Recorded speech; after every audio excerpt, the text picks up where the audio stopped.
Babad Giyanti karya Raden Ngabei Yasadipura 1. Episode ke-87. Pangeran Purbaya kembali menelan kekalahan dari pasukan Kumpeni dan Arung Pinang. Pasukan Pangeran Purbaya setelah gagal mengepung benteng Wonosida memutuskan untuk berpindah markas. Para bupati sepakat untuk meninggalkan benteng Jambi Rumput dan pindah ke Rerambat. Di perbatasan Pagelen dan Roma, pasukan Kumpeni menggelar barisan. Mayor Ubrus bertanya, "Musuh sekarang ada di mana?" Tumenggung Arung Pinang menjawab, "Musuh sudah menjauh ke Rerambat di Roma bagian timur." Mayor berkata lagi, "Bersiaplah, ayo sekarang kita dekati. Musuh akan dikejar. Segera diumumkan kepada pasukan dari 2 Tumenggung serta Kumpeni. Kapten Salembar ditunjuk maju perang dengan 40 Dragonder, 30 Serdadu Darat, dan 100 Kumpeni Islam. Ikut serta pasukan Bupati Tegal dan Brebes. Tumenggung Arung Pinang ditunjuk sebagai panglima para prajurit didampingi Ngabei Roma. Kumpeni Islam menyambung di belakang. Lalu disusul pasukan Kumpeni pimpinan Kapten Salembar. Di belakang para prajurit Bupati Pesisir dari Tegal dan Brebes. Sementara itu, di barisan kedua pangeran dan segenap bupati, sudah terdengar kabar dari prajurit Sandi bahwa musuh sudah mendekati mereka. Pemimpin pasukan adalah Tumenggung Anggawangsa, yang semakin percaya diri dalam perang karena mendapat nama baru Tumenggung Arung Pinang. Tempatnya ada di sayap kanan, bagian dada ditempati Kumpeni, dan sayap kiri ditempati Ngabei Roma. Orang pesisir di belakang menjaga Kumpeninya, 500 senapanya, dengan prajurit berkuda tidak lebih dari 700. Prajurit darat berjumlah 2000. Selesai laporan para prajurit Sandi. Pangeran Purbaya berkata keras, "Bocah, kita punya prajurit berkuda 3000 dan prajurit darat 5000. Sangat banyak, 2 kali lipat dari lawan. Ayo kita hadapi dalam perang." Pasukan mengaturkan sembah, persahutan menyatakan kesanggupan. "Mari, Tuan." Lalu pasukan ditata. Cokrojaya berada di sayap kiri. Sayap kanan ditempati Kartonagoro dengan pasukan berkudanya. 2 pangeran berada di dada. Karena banyaknya senjata, di lapangan mereka berjajar panjang seperti kumpulan mendung. Tidak lama pasukan Kumpeni tampak, terlihat berjajar-jajar senjatanya, bergerombol panjang, ujungnya sampai jauh tak terlihat. Kapten Salembar ketika melihat kerumunan musuh yang sangat banyak, segera memanggil Tumenggung Arung Pinang. Kata Kapten Salembar, "Mana Bapak Tumenggung? Persilahkan menemui saya." Si Tumenggung diberitahu, tak lama kemudian segera menghadap.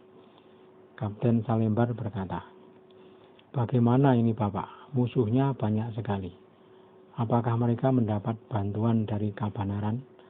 Ketika perang di Wonosida kemarin jumlahnya tak sebanyak ini." Ki Tumenggung Arung Pinang berkata pelan, "Dulu di Wonosida barisan musuh dibagi 3. Yang Tuan hadapi dulu hanya sepertiga yang di selatan. Sekarang mereka berkumpul menjadi 1. Seperti ini jumlahnya. Prajurit Sandi saya mendapat berita tak ada bantuan dari Kabanaran. Tidak usah dipikirkan banyaknya musuh. Saya tahu bobot mereka dalam perang.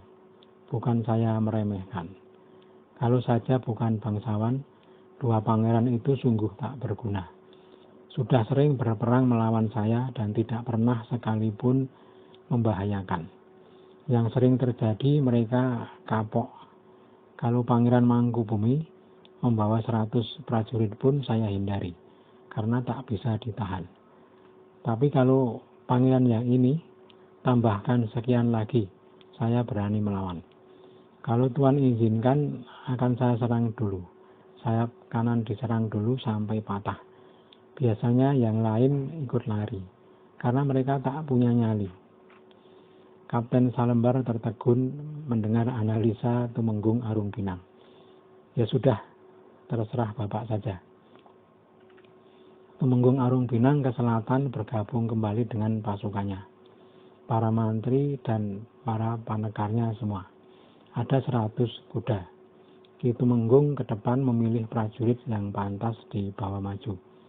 Musuh tampak berkerumun menatap barisan. Ki Tumenggung kalau berperang wataknya berani. Jadi hanya memilih 70 prajurit berkuda saja. Bersama maju ke depan, berjalan pelan menuju ke tempat musuh sambil mengukang senapan. Musuh pelan menembak. Tembakannya tak teratur.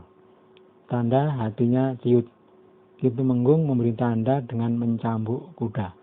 Ke-70 prajurit tanggap lalu ikut mencambuk. Musuh diterjang bersamaan, bubar seketika. Musuh menembak sambil lari. Ki Tumenggung tak peduli, terus mengejar sampai jauh, lalu berputar menuju ke tempat dua pangeran berada. Pangeran menoleh ke belakang. Tampak olehnya sayap kiri sudah bubar. Dan juga tampak kedatangan Arung Pinang sambil mengukang senapan menuju ke tempat mereka berdua. Seketika hati kedua pangeran ciut, barisannya sudah tercerai-berai. Mereka lari ngacir. Pasukan Kumri terus mendesak. Seolah seperti menggiring rusa saja. 1:10 banyak pasukan. Yang 10 malah lari pontang-panting. Sudah jauh mereka mengejar musuh. Ki Tumenggung Arung Pinang dan Kapten Salembar berhenti. Sudah kira-kira 1 perjalanan jauhnya mereka mengejar. Kapten Salembar tertawa ngakak. Benar kata si bapak. Prajurit Sandi yang mengikuti datang memberitahu bahwa dua pangeran berhenti di Kebumen. Akan membuat benteng yang kuat di sana. Di pinggir sungai Lok Ulo. Tampaknya mereka sengaja mencari jurang yang curam untuk memanfaatkan derasnya aliran sungai. Sudah mundur semua yang menyerang benteng Rerambat. Sampai di loji menjelang matahari terbenam. Tumenggung dan Kapten sudah bertemu dengan Mayor Ubrus. Jalannya perang dilaporkan. Mayor Ubrus tampak sangat gembira. Juga dilaporkan bahwa musuh sekarang membuat benteng di Kebumen. Mayor Ubrus berkata, besok kalau sudah 7 hari kita dekati ke sana. Tumenggung Arung Pinang berkata, baiklah Tuan. Pasukan sudah diundang untuk berangkat memukul musuh di Kebumen. Pasukan besar sudah bersiaga. Ketika hari yang direncanakan tiba, mereka berangkat. Sebagai pembuka jalan, Ki Tumenggung Arung Pinang dan para mantrinya. Di belakangnya menyambung Ngabei Roma. Diselingi serdadu Belanda dengan 40 dragonder dan 60 kompeni Islam. Lalu di belakangnya menyambung pasukan Tumenggung Yudonagoro. Di belakangnya lagi Mayor Ubrus dan pasukan Bupati Pesisir. Barisan depan musuh berada di Jeruk Gulung sejumlah 600 prajurit berkuda. Mereka melihat pasukan besar menuju ke tempat mereka. Segera mereka memukul bendi. Ki Tumenggung Arung Pinang dan Kapten Salembar menyambar dengan 200 prajurit berkuda. Tak kira-kira mereka menerjang. Pasukan musuh berantakan terbelah 3. Salembar berkata, Ki Tumenggung, bagaimana kehendakmu itu? Musuh begini banyak. Ki Tumenggung berkata pelan, musuh memasang gelar, dibalikkan saja gelarnya. Orang membuat gelar-gelar meniru orang Pajang Mataram. Mustahil berhasil. Orang Pagelen, Tuan, mustahil mantap dan telaten. Ada desa di arah barat itu. Anda sembunyi di perumahannya. Saya sertakan 20 prajurit dan 2 mantri saya. Saya akan lari melewati dekat desa itu. Pasti nanti dikejar. Kalau sudah lewat pengejarnya, Anda potong di tengah barisan. Saya akan berbalik dan menyerang dari belakang. Tumenggung tersenyum. Kapten Salembar sambil menjawab, Baiklah Pak Temenggung, itu bagus. Saya ikut saja siasatmu. Kapten Salembar segera berangkat beserta pasukannya bersembunyi di pedesaan. Ketika kapten sudah menjauh, Ki Temenggung ke selatan, lari sambil seolah-olah terburu-buru seperti orang yang tertinggal. Pasukan musuh yang melihat segera mengejar sambil berteriak, "Ayo serang, Arung Binang tertinggal." Musuh sangat percaya diri mengejar bergerombol berbondong-bondong sampai di tempat kapten bersembunyi. Kapten segera keluar beserta pasukannya. Yang mengejar diterjang di tengah sehingga barisannya terputus menjadi dua. Sementara itu Temenggung Arung Binang yang tadi dikejar berbalik dan menyerang dari belakang. Hancur barisan musuh. Banyak prajuritnya mati. Bertumpuk-tumpuk mayat karena tak mampu melawan ketika ditombak. 80 prajurit yang tewas dan banyak lagi yang luka-luka. Orang main gelar malah celaka, bermaksud meniru-niru siasat orang Pajang dan Mataram yang sudah terkenal pemberani. Sedang orang Pagelen bisanya menangis saja. 200 kuda dari pihak musuh dirampas, tombak dan senapan tak terhitung banyaknya. Sisa prajurit sudah tak rupa manusia karena sangat mengenaskan.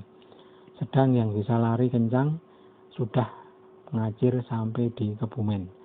Sepanjang jalan terus diburu dan mereka saling salang tunjang.